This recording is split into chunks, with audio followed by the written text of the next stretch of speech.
I am trapped in the attic of an awful house.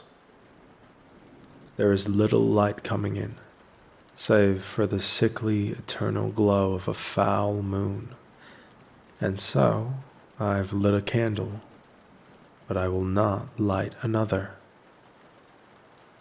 There are things in this room that I wish not to see, breathing things that whisper.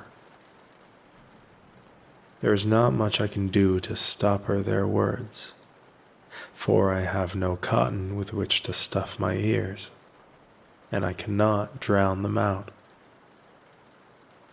They keep their distance, these shadow dwellers, daring to linger in my peripherals. Only when my thoughts wander, my focus drifts, and when I've come back to myself, they return to their dark corners in a hurry. I know not what they are, where they come from, nor do I know how long they've been up here. Yet they know so much about me, and I've learned a great deal that I would much rather have never learned in the first place. For there are terrible truths much greater than those trapped within flesh and bone. And these truths must never be whispered outside the confines of this attic cell. I cannot begin to imagine the chaos their words would provoke. But I know that they would spread like an infection. For though I am afflicted with world-ending knowledge that I would gladly take to my grave, lest I be the catalyst of a global suicide, I cannot seem to stop their wicked words from escaping my own lips. I whisper awful things, like a prayer under my breath, and I cannot be silenced. The very fiber of my being twitches and squirms with each utterance of the black litany, as if my soul has become infested, home to millions of hellish little insects. Strange. I've seen evidence of smaller, lesser life forms, things like cobwebs and rat holes, but I hear no buzzing of flies, no skittering of vermin, not a sound but wind and whispers. The air smells not of rot nor decay, but of something well past dead and buried, ancient, mildewy and subtle. So subtle, in fact, that I hadn't noticed it at first. And if I could leave this wretched place, I would do so with haste, for the air is wrong, and things that breathe and whisper in the darkest corners of this attic simply should not be. I've tried to kill myself multiple times, yet all I've managed to do was discover that I bleed no more, and that hanging by your neck from a rope for over an hour can grow rather dull. There's not much more I can do but sit in this place and wonder at my own stupidity. Care to know the worst part about my situation? I can't seem to recall what it was that had drawn me up here in the first place. In fact, I can't say for certain whether this is even my own home. Scant is my memory, and self-loathsome is the feeling I feel. I hate myself for coming up here, and even more so for not knowing why. Escape, I'm sure, is a word that comes to mind before suicide is even a grim and final option. But you don't know what it's like in this place.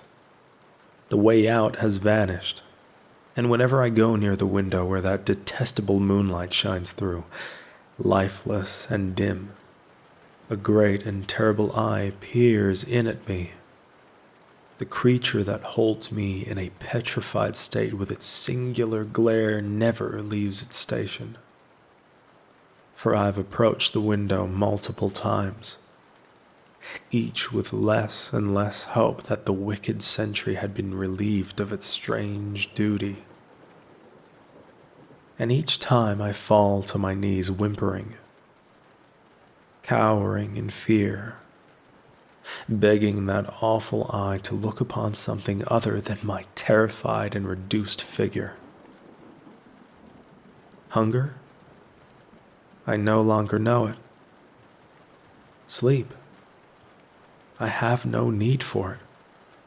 And even when I shut my eyes in faint slumber to remind myself that I am, to some degree, still human, vivid images of unrecognizable landscapes assault my mind's eye.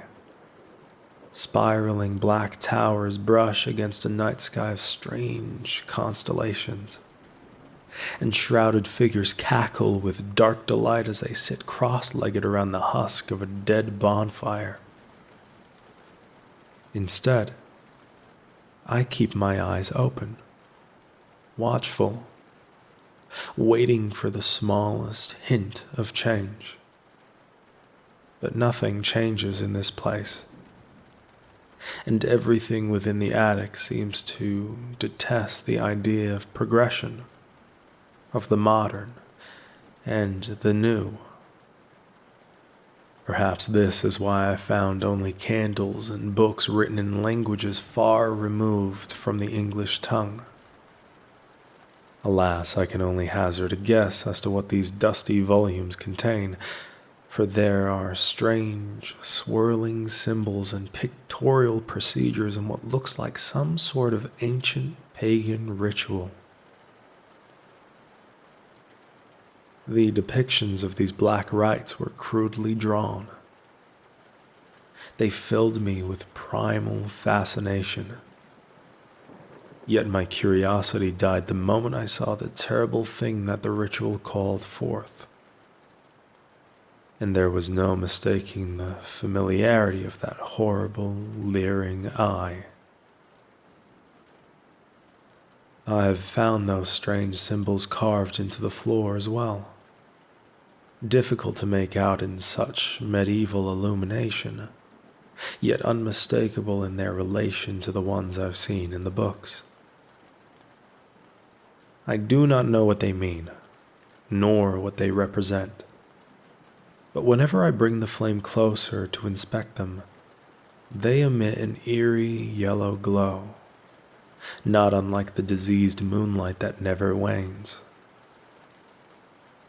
I cannot look upon them for long, for the glow is like burning acid to my mind. I am low-key bound, and I have no Sigyn by my side. Lord, help me. I don't even know what it is I have done to deserve such scorn, such torture. If this is not my home, perhaps I've transgressed. Perhaps I've committed a crime so foul as to find myself condemned without trial, without reason, without a sliver of my memory to aid my own defense, of which I can think of no crueler damnation. There is another room. Before I would have been stunned to discover something so difficult to miss. But this place has eliminated all possible doubt from my very being.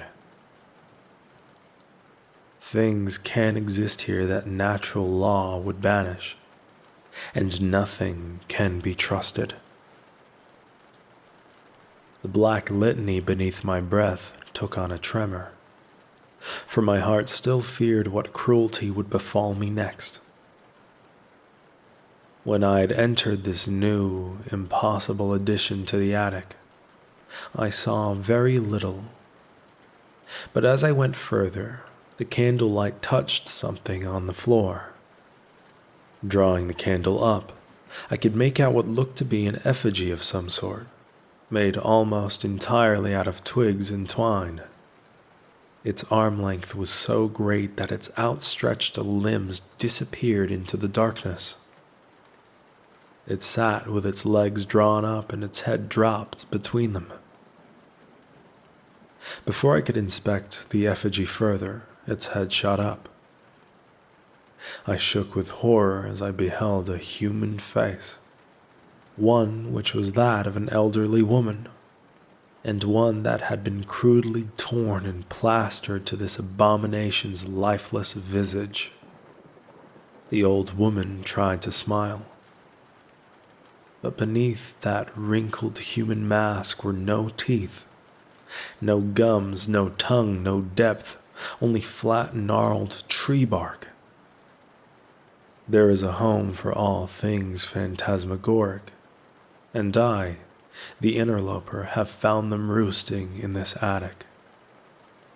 The old woman's lips moved, and, impossibly, the effigy spoke. "Oh, my sweet child, how long have you been up here?" it asked. I had no answer. I had no words other than the black litany, yet the effigy spoke as if I'd given a reply. "Yes, yes, I know. Too long, far too long. Should have checked on you sooner, should have checked." The effigy had an odd habit of repeating itself. "Should never have come up here, no, you shouldn't have." It let out a sigh that sounded like all the dead in hell lamenting at once. "I know you. The shadows have told me a great deal. Oh, how they love to whisper. You thought this place was your home. You thought wrong, yet you are correct, too. This is your home now. You are home with us. Old mother is gone, but she left me her face for safekeeping. Such a kind woman, thoughtful woman. I wear her face with pride." It tried and failed again to smile, achieving a look more akin to the throes of death than a moment of joy. There was a sound of creaking and splintering that came from either side of the darkness.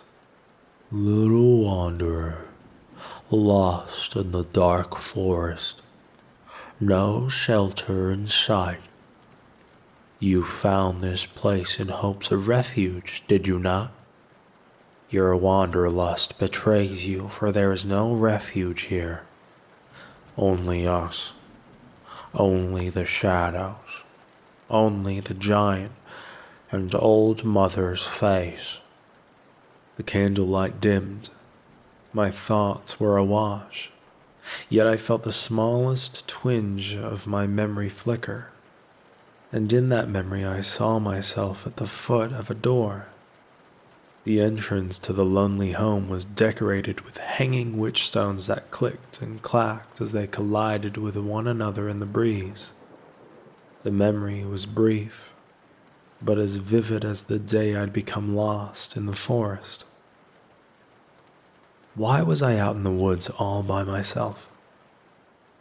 I cannot recall, but part of me felt the elation of salvation upon finding this house in the woods.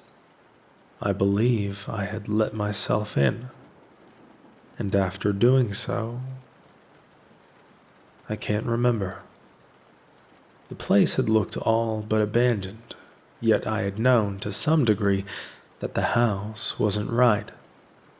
Isolated and buried in the brush, it was as impractical a place to build a home as if it had been placed at the base of an active and volatile volcano. Civilization was over the hills and far away. Yet through a series of missteps and a lack of preparation, I had somehow found my way to a hidden home within a secret place. Is it possible to become so lost that you find yourself in a territory not meant to be found? This was no simple trespass, and for my ignorance I had been rewarded with torment so abhorrent as to make a Spanish inquisitor sweat. The memory began to fade. The world dissolved around me, and there I was, back within the awful attic. The effigy's face, that of old mother, had slipped a little, which only compounded its uncanny nature further. The shock I'd felt from fading back into the awful attic was overwhelming, for though it was but a brief respite from the horrors I had witnessed, the weight of my follies had sunken my soul into deep despair. The splintering sound was louder than it had been, and to my left and to my right I could see motion. I turned to run from the room, knowing that although the giant outside and the whisperers in the darkness were awful, they paled in comparison to Old Mother's wicker watchdog. Yet as I turned, I saw no way out. The effigy's arms were closing in around me. From behind, I heard it speak with a voice that had taken on the likeness of a stroke victim. "Don't be afraid," it slurred. "You can stay with us. You can melt with us. Become a part of this place like so many other lost wanderers. You and the shadows have so much in common. We would hate to see you go."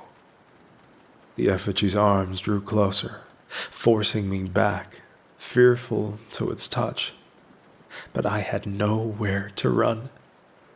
The embrace was inescapable, and the whispers grew in number. "Come now. It's okay. You're safe here. Always safe," it cooed. Little by little, my resolve began to fade.